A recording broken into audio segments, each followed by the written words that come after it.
Welcome to Evan Talks Podcast, a podcast about my, your, and our mental health journeys. If you enjoy the podcast, it's available every other week, and why not follow us on Instagram and Twitter? Hey guys, before we get stuck into this week's episode, I wanted to share with you that Evan Talks pin badges, as mentioned in episode 3, are now available to order. The pin badges cost £10 each. All profits are going to Mind and Samaritans. So if you'd like to order yours, please email evan.talks2020@gmail.com with your full postal address and name, and I will give you payment details, and that way we can get them sent out to you in first class post. Thanks very much and enjoy this week's episode. Hello, welcome to this week's episode of Evan Talks. It is the 14th and final episode of this season of Evan Talks, and I am so excited to be doing this, if a little bit emotional to be doing this, to be honest. I've been putting this off. This episode should have come out last week. Thankfully, though, I was brought back from furlough for a week, and it was a bit busy being back. So I thought it best to give this episode of Evan Talks the full focus it deserves. That being said, I've struggled to take the time to sit down and do it because part of me doesn't want it to end, but part of me knows that it needs to in order for me to kind of reevaluate and look back over the last 40 or 13 episodes and kind of think about how we can do it better going forward and what I could potentially do to make it better for you guys and more engaging for you. So we are going to come back with a second season. That might be the last season. Who knows? But we will come back with a second season, and that season will be probably February of 2021, and hopefully the world will be in a little bit of a better place by then, and we can do some reflection and we can think about what we've learned. But for this episode, I wanted to kind of do a recap of the 13 episodes and kind of just talk you through some things I've learned over the last few months with COVID, because as much as COVID has been a heartache for so many of us and taken so many people that we care about, I feel like we need to reflect on what it's done for our mental health and potentially what it's done for our futures.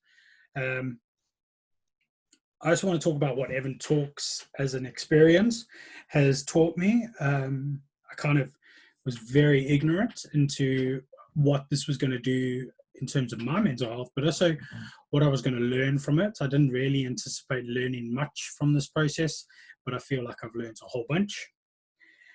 I want to kind of thank some people I've talked to and engaged with. I've met some really awesome people through this whole experience, and I really wanted to just kind of touch on what they've done for me and kind of how I feel the whole process has benefited me from that sense, and then I want to just kind of touch on what's next, really, and where I'm at. What I will promise to do today is keep it pretty chilled, to be honest with you. I've got a cup of tea. It's a Sunday morning. The weather doesn't look too bad. Cheers. Such good tea in the morning. Anyway, I'm a tea person in the morning and a coffee person in the afternoon, just in case anyone was wondering.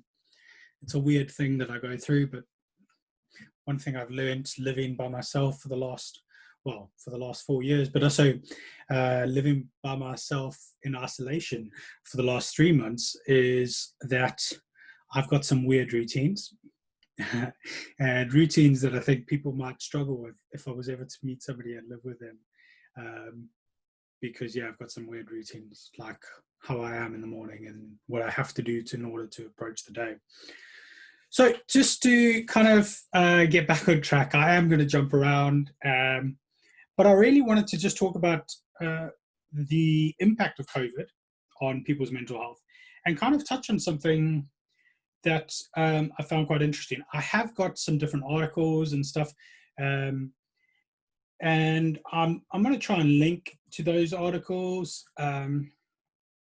I found a website called fullfact.org, and it's called the UK's independent fact-finding charity.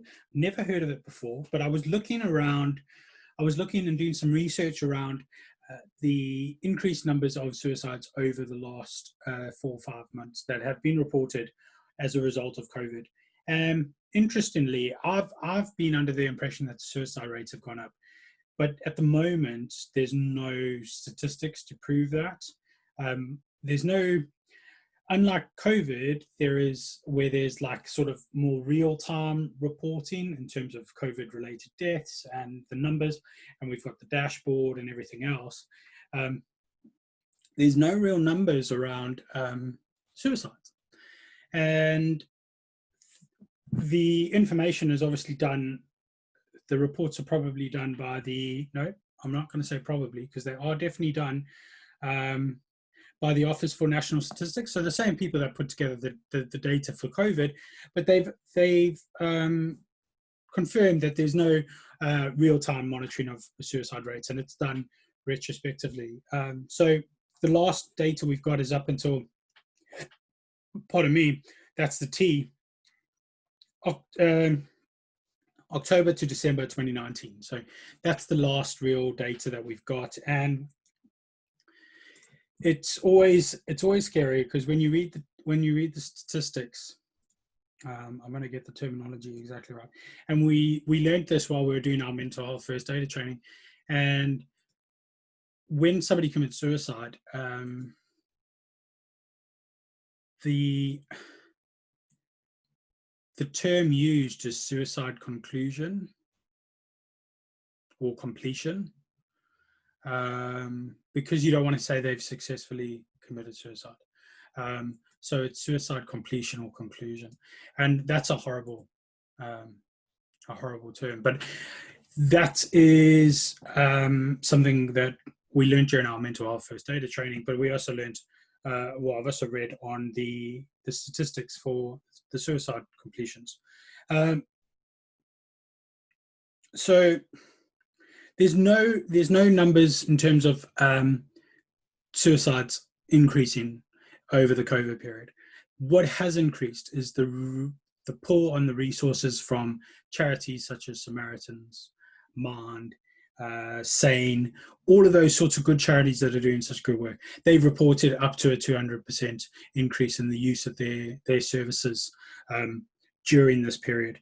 And a lot of that has been older people who are lonely, single people living alone, and even people living in houses with families, but feel very isolated in their thoughts and their emotions and that sort of thing. So with that in mind, I did a bit more research around COVID, and there was Mind have done a case study or a report around the mental health emergency that is currently in place, and you would have seen their adverts and things around people, the need for additional support from them, and some of the essential learnings that they've mentioned in their report. More than half of adults and over 2/3 of young people have said that their mental health has gotten worse during the period of lockdown restrictions from early April to mid-May. I don't think there's any surprises for us there. Restrictions on seeing people, being able to go outside, and worries about health of family and friends are a key factor in driving people's mental health downward. Boredom is also a major problem for young people. So as much as we believe that young people are quite happy to be sitting in front of a computer game or doing something like that, the boredom has still hit them and has still affected their mental health. Then loneliness has also been a key contributor to the poor mental health of people. Feelings of loneliness have made nearly 2/3 of people with people's mental health worse during the past month, with 18 to 24-year-olds the most likely to see loneliness affect their mental health. For me, during this period, I've been quite lucky in that my parents live quite close to me, and although during the beginning of lockdown, where we were on strict restrictions, I wasn't able to physically go in and spend time with them. I was going to the house and speaking to them and seeing them, and then picking up the dogs, taking them for nice long walks. So that sort of thing helped my loneliness, but still the late nights and waking up alone and that sort of thing. And I say waking up alone, I always wake up alone, but waking up knowing that I've got to go through that process again every day has been a major issue for me. And I mean, I feel like I've always been quite good at being alone, because I sometimes don't do well with groups of people, large groups of people. But I struggled, and I am struggling with loneliness at the moment. And I think it's not necessarily, no, it's loneliness right now, but it's also loneliness thinking that, like,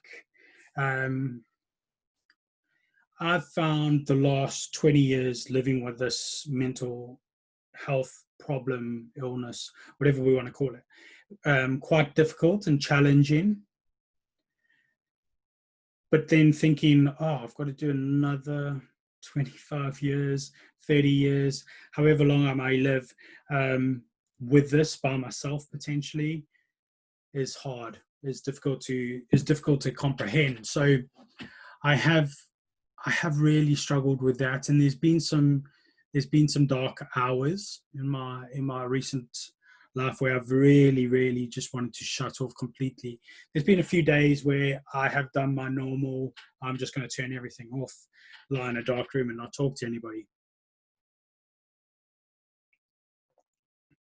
And I suppose what's hurt me then is I don't think anyone noticed. And I'm okay with that right now, because I'm not the best at communicating anyway. I've got a lot of messages on different social platforms that I need to reply to. So for those people that might be watching or listening and I haven't replied yet, I am going to reply. Promise, I am going to reply.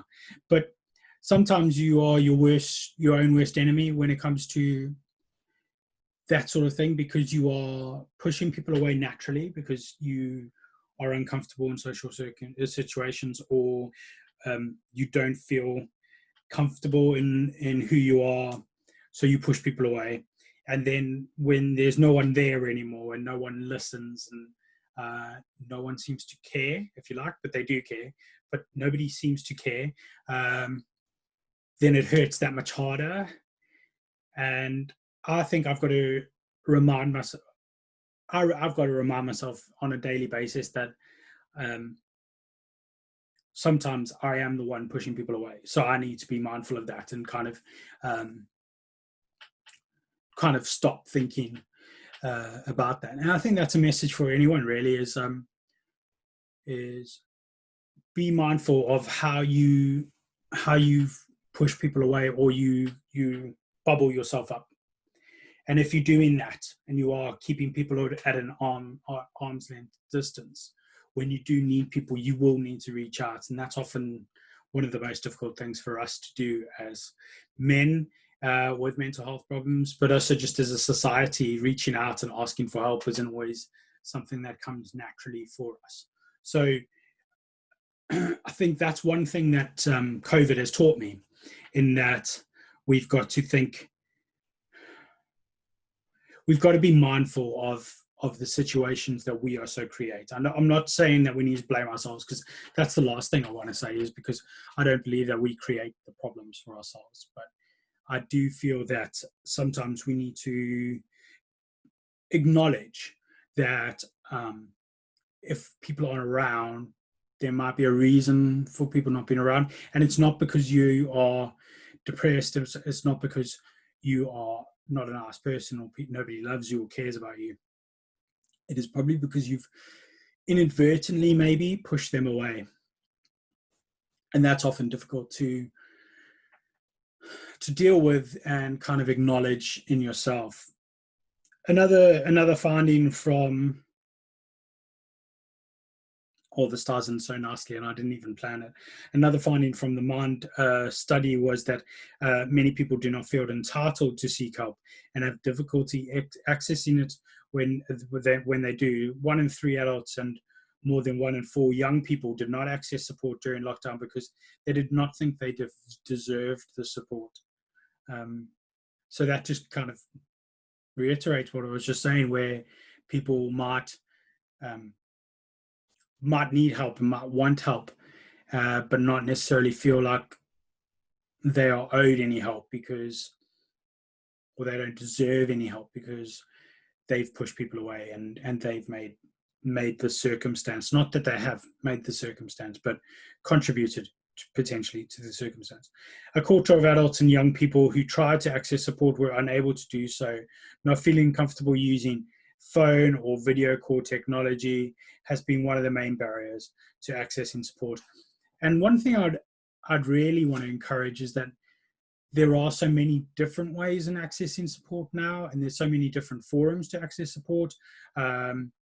So we all know about Mind, we all know about Samaritans, we all know about Sane, but there is also some other charities, some smaller organizations. So My Black Dog is one that I've recently discovered through one of the people that I've been on a guest on Evan Talks. So Mark, he was a guest on episode 3 or 4, and he has since become a volunteer with them and doing some great work with them. So they're another charity. There's also Shout, which is a tech support line, one that I've used during this period, because sometimes I don't feel comfortable, believe it or not, I don't feel comfortable vocalizing what I'm going through or how I'm feeling. So it's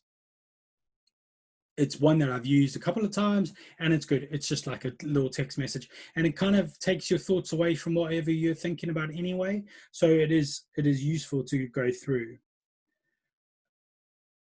During this period, some of the most common coping strategies have been no guesses, no prizes for guessing here, but over half of adults and young people are over or under eating to cope with the current situation.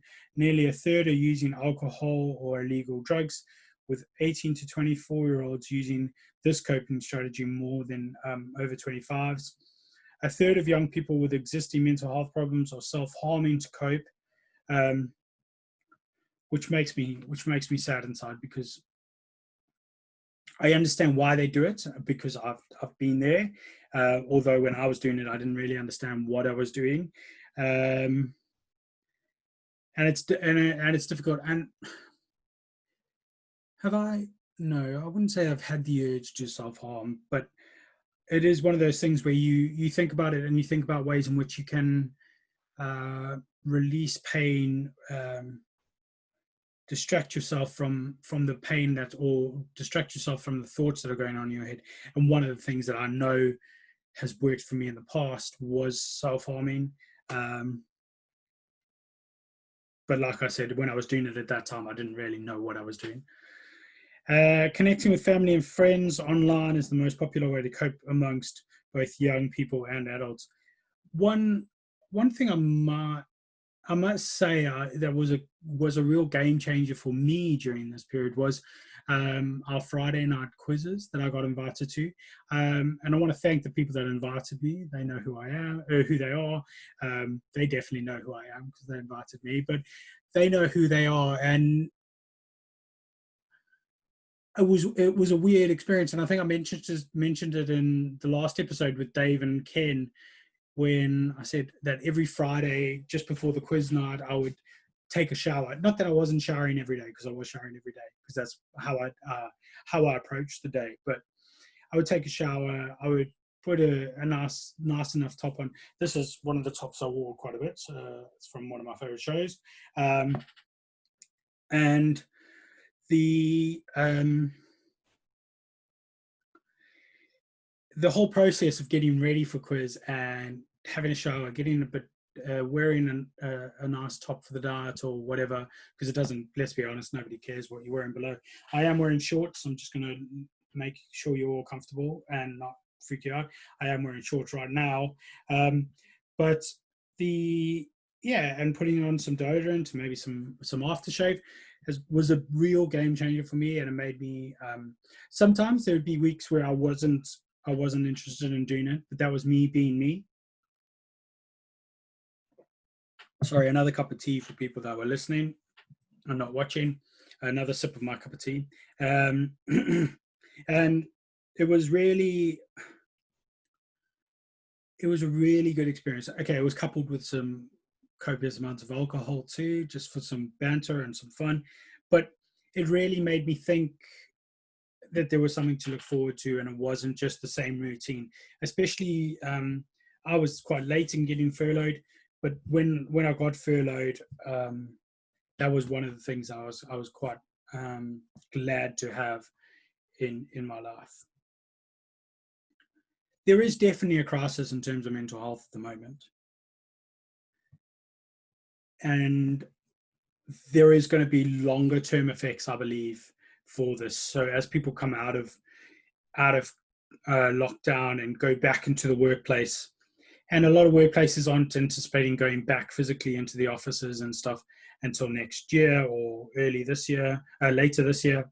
Um, it is difficult to see that there won't be some adverse effects to what has happened, and I believe anxiety levels are going to increase as people are encouraged to go out more and encouraged to go back to work and kind of go back to the normal way of life, which I don't think we'll get back to anytime soon. But I know that where I've had to go back, especially this week. This week was interesting because I was brought back for a very specific purpose. I was brought back to work for a very specific purpose. There was a lot of activity going on in our business and a lot of a ramping up of potential business. And it meant going out and being with people when I haven't been around a lot of people for a while.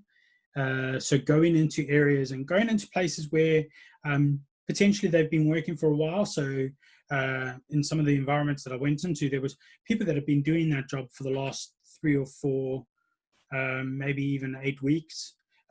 So they were in a routine and they were comfortable in what they were doing and stuff.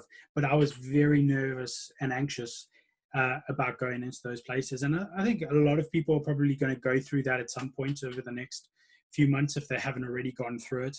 And it's just being mindful of preparing yourself mentally, physically, and emotionally for those experiences, and taking time to do sorts of mindful exercises and mindful breathing and whatever sort of, if it's yoga, meditation, whatever you need to do to kind of realign, recenter, refocus, and kind of put yourself in a better position going forward. So that's one of the things that I think is going to be a problem going forward for a lot of people. So I think sorry, I'm going to say I'm a lot. And I say I'm a lot normally when I'm recording these, but I edit them out when I'm just doing the voices, the audio. But when I'm doing the video, it's very difficult to edit out without the video looking like I'm dancing and stuff. So I'm not going to edit it out. You're just going to have to accept that sometimes I say and you're going to notice it more now. Sorry. Okay, cool. I'll try and stop. And I didn't even try and do that one on purpose. What? So how we are going to cope going forward is going to be key, and being aware of your feelings and your emotions, giving yourself some time to mentally prepare. So for me, if I'm going back to work, so I know now when I'm going back to work, I'm so excited about it as well. Anxious, nervous, because it's different. It's going to be different to the way that we were working before. For like a lot of people, that's probably going to be the case. But I think the overarching feeling is excitement, because it's going to be a new challenge. It's going to be completely different to what I was doing before. I say completely different. It's not going to be completely different. It's going to be different though. And I'm going to be working with a lot of new people, meeting new people. Again, that's a big thing for my anxiety, is meeting new people. I might come across as cool, calm, and collected, but it's normally me just sitting back and just panicking quietly inside. So this will be interesting going back. But I now know when I'm going back.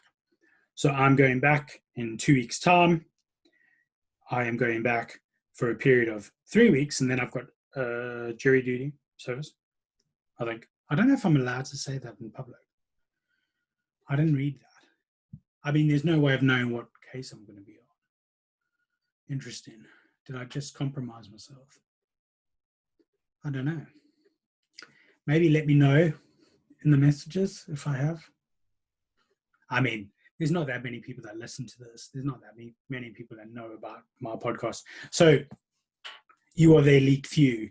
But I am going back in 2 weeks' time, and it will be for a short window. So I can work with that. So I can mentally prepare myself. So I know that normally it takes me 2 days to mentally prepare myself for going into work in a new situation or a new environment. So I'm not good when I'm suddenly flung into a situation, which happens quite a lot in my line of work. But because I've now got some time to plan and some time to mentally prepare, I will do that. Although, that being said, the next 2 weeks are going to be really busy. I'm helping my parents move further away from me. Thankfully, they're still in this country, so a 3-hour drive is far better than a 12 to 16-hour flight. So I feel like I'm winning. So I've got some time to prepare, and that's what I'm going to do, and that's how I'm going to use this window. How are you going to prepare? How are you going to mentally, emotionally, and physically prepare for any new situations that are going to come up as we sort of come out of lockdown, hopefully come out of lockdown and go back to some sort of normality? That being said, obviously there is the new restrictions put on, and you know what, I'm going to put myself out there and I'm going to say thank you to the government for doing it. It has affected our industry massively, the industry that I work in, and it is a step backwards, but I'd rather take a small step backwards than go all the way back to where we were before and have all of us under more pressure and more anxiety about the security of our futures, the state of the country, how we are going to recover, if we're going to recover. So I feel like although a lot of us are frustrated and a lot of us are concerned about the step backwards, I feel like taking a small step backwards right now, slowing the process down, putting the brakes on, if you like, to use Boris's analogy, and kind of pausing and then reopen again slower, is the best thing to do in the longer term. It's frustrating right now, I believe, but it's the best thing to do in the longer term. So my question to you is, what are you going to do in order to maintain your mental health going forward? You can message me, you can comment, but what I really want you to do is take some time to think about that and think, how are we going to move forward?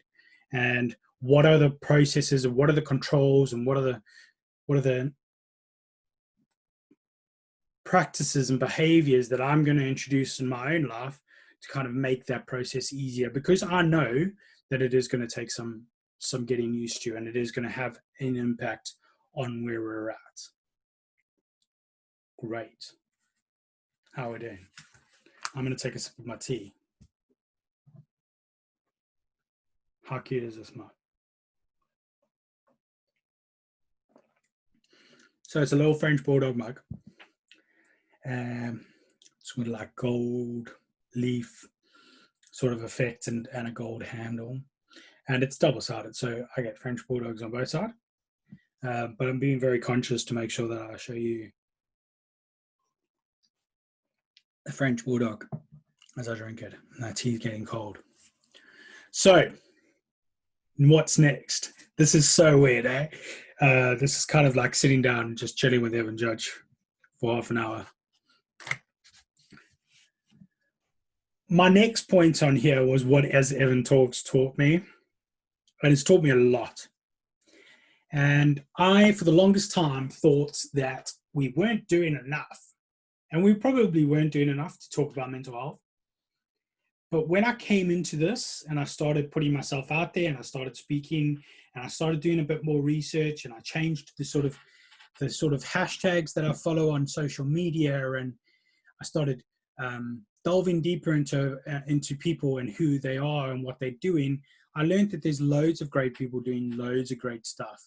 And I suppose my only frustration with that is that why can't we just bring it all together and all work together and kind of be these advocates as part of a whole bigger network, and hopefully by that point have more influence, more impact, and reach more people ultimately. I suppose the problem there is that people are doing things in their silo, doing their things that they want to do, and they're doing in the way they want to do them for a reason, and they're reaching people. So although it's a frustration that it's different people doing different bits and different things, I think that's always going to be the way it's going to be. So what I want to encourage people to do, and what I've learned through this process, is that be open to reaching out and following more people that are doing great things. There are some great people, and I've had great people on this podcast. So Paige and Coral from It's Okay Not to Be Okay,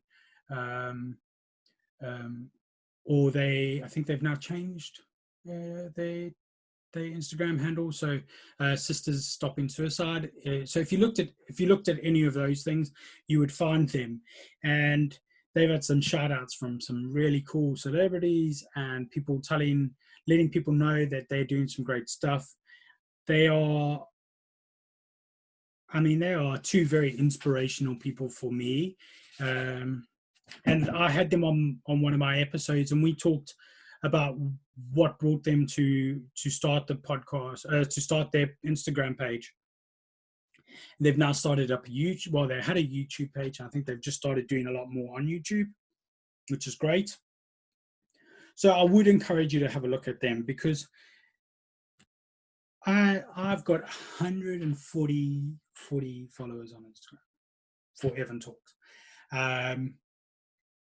They've got over 30,000, and they will reply to every single message they get. I struggle to reply to 5. So for them, they are such strong, capable women, and they deserve another shout out. I know I've shouted out them quite a bit, but they deserve it because they are doing such wonderful things. And I follow them religiously. I try and log on to their lives on Instagram, which I believe at 7:00 at night, Monday to Saturday. They don't do a Sunday. Well, they were doing that during lockdown, so I don't know if they're still doing that, to be honest with you. But I think they are still carrying that on. And regardless of all that other stuff they're doing, they reply to every single message they get, and they will keep talking to you as long as you need them to. So I want to shout them out, but because they are doing some wonderful things, and I can't even begin to imagine the number of people that they've helped directly and indirectly through what they're doing. They've also got some great anxiety bracelets, some charms, some stuff that you can get on their Etsy page as well. So if you have a look at their Instagram, there's a link to their Etsy page. They are doing wonderful things, and I think it's a simple idea that they're going to reply to every message they get, and they're going to try and help every person that they speak to. And they might not be able to help you, but they might be able to put you in contact with people that can help you. So reach out to them if you need to. They are doing wonderful things. What else has this process taught me? This process taught me that it's quite a draining process to put together an episode every other week. And I mean, I'm glad I started with the idea of every other week, because I kind of got an idea that it was going to take a lot out of me emotionally. But the planning, the logistics, and all that sort of stuff was probably made a little bit easier with lockdown, because people were everyone was getting on board with Zoom meetings and how we do that sort of thing. So that was a little bit easier. But then also making sure that the people that I'm speaking to are comfortable and understand the sort of goal of this. And the goal for Evan Talks was always just to encourage normal people to talk about mental health. So I was very conscious that although it would be great to get some celebrities on, and hopefully for Evan Talk season 2, we'll get some more well-known people on. I want to keep it that original, not original, normal people, average people that are just carrying on with their lives and dealing with their mental health issues are far more encouraging for me than a celebrity who's standing on a soapbox with a large platform talking about them. And they are great. And the fact that they're putting themselves out there is amazing.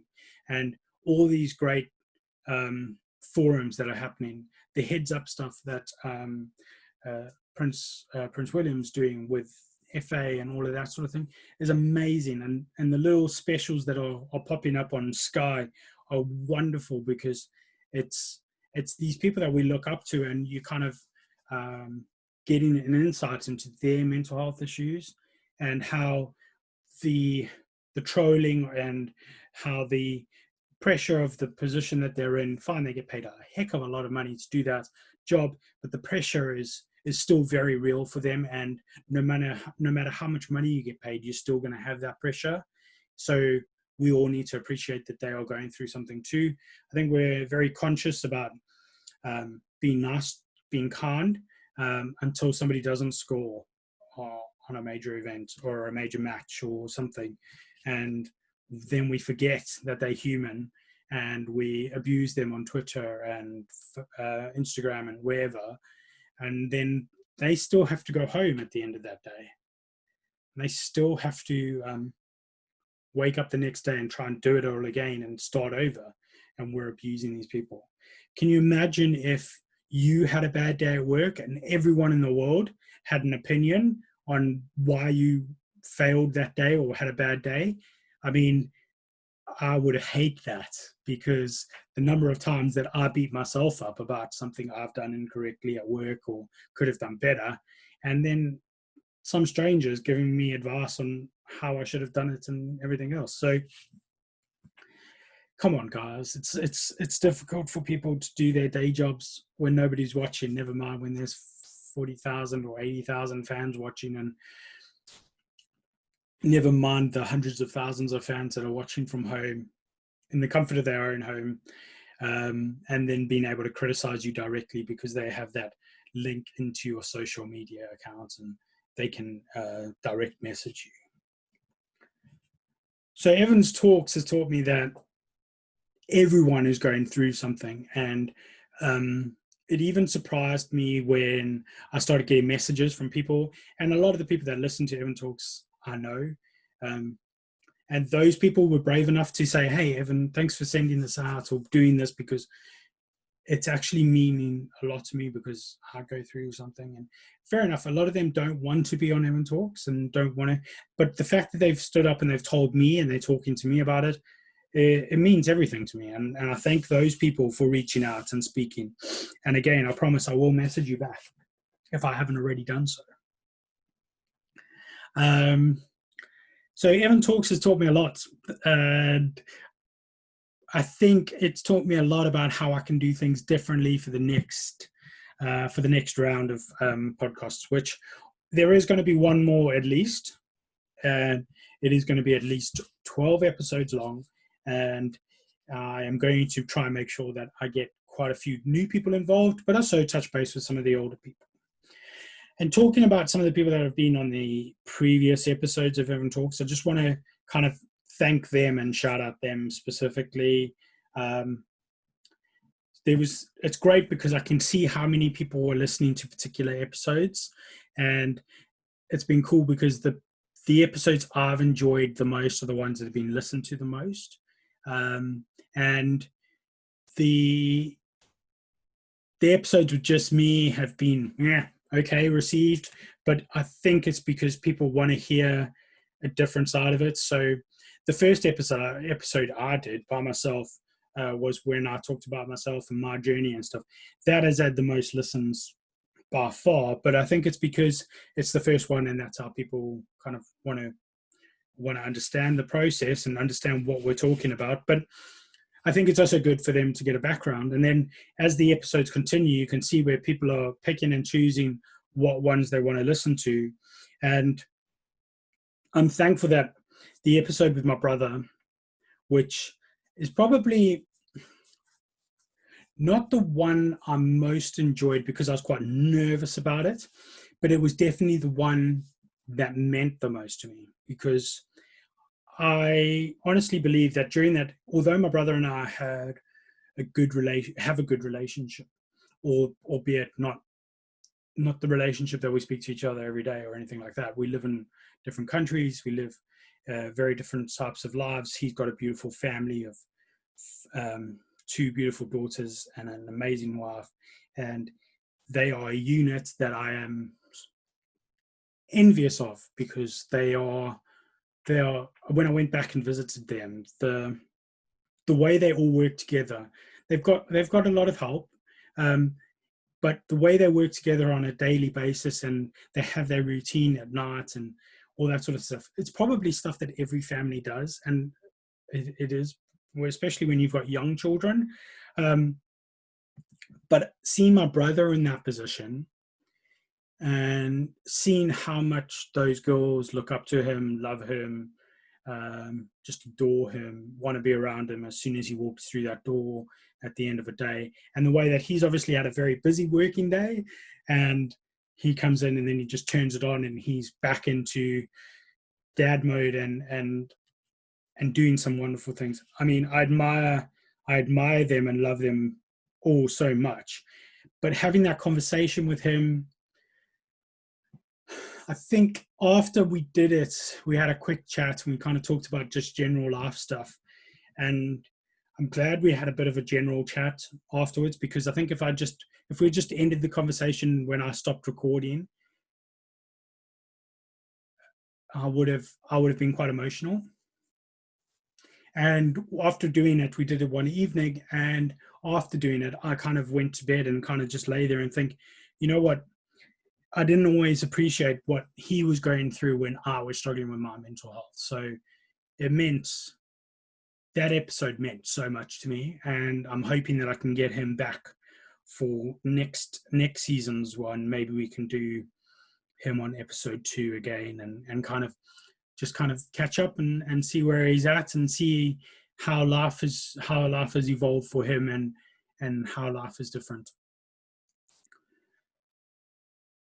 Other people I've engaged with have been amazing. So Dave, Ken, Coral and Paige, Sam from Be Brave Clothing, Mark, all these people have been so awesome in doing this and putting themselves out there. And I can't thank them enough.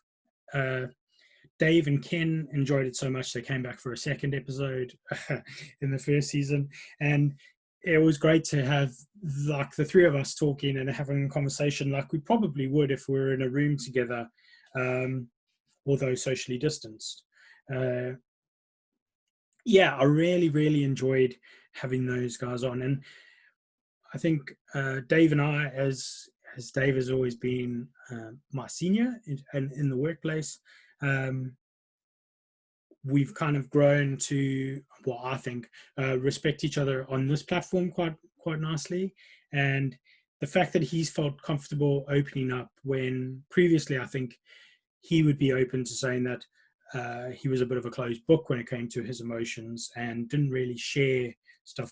The way that he's shared with me during the podcast, but also outside of the podcast as friends, has been amazing, and I'm so grateful for that. And I suppose that's also one of the things that this process has taught me, is that people want to be able to talk about how they're feeling. And maybe they don't necessarily want to do it on this platform, but even on a one-to-one with a friend, with a family member, people want to talk. And we should be there for them if they want to talk. And I think if somebody's reaching out and talking to you, acknowledge it, make it something that's good for them. Don't kind of just brush it away. If somebody who has never really reached out and never really spoken to you before is talking to you, then be present, be there, and give them sound advice if that's what they're looking for, but also if they're really just looking for somebody to talk to and maybe sound out how they're feeling, then be that person too. So for those people that have been involved in Evan Talks, and those people that have messaged me and gotten involved behind the scenes and encouraged me, there's a few people that have reached out and kind of kept me going through the process. I want to say thank you to those people.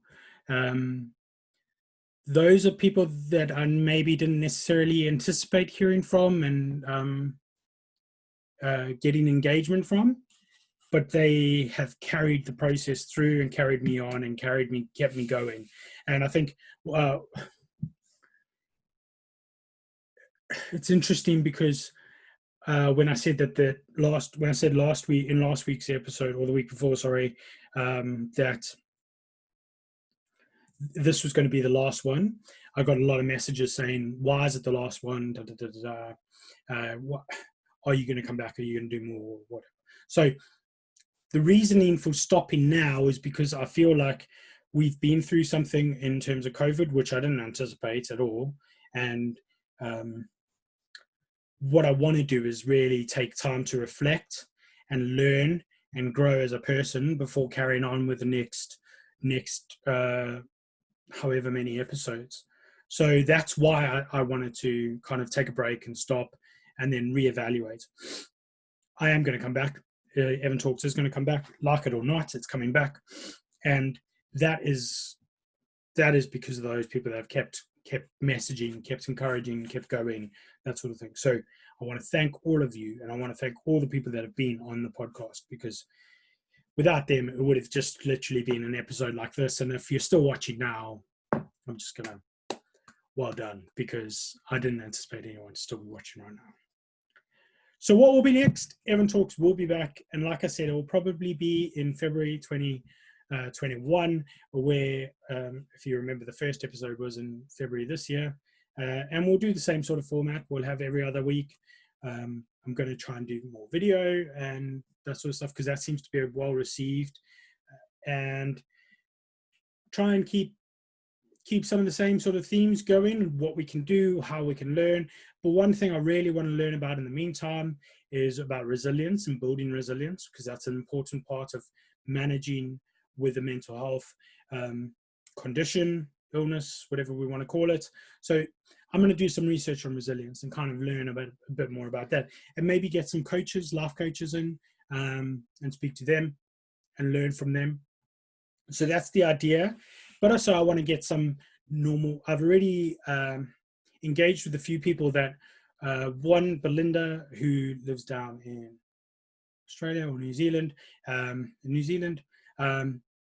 she's going to get involved in the next season. She was going to be on this one, but she had a third daughter during the process of this whole pandemic. So congratulations to Belinda and her family.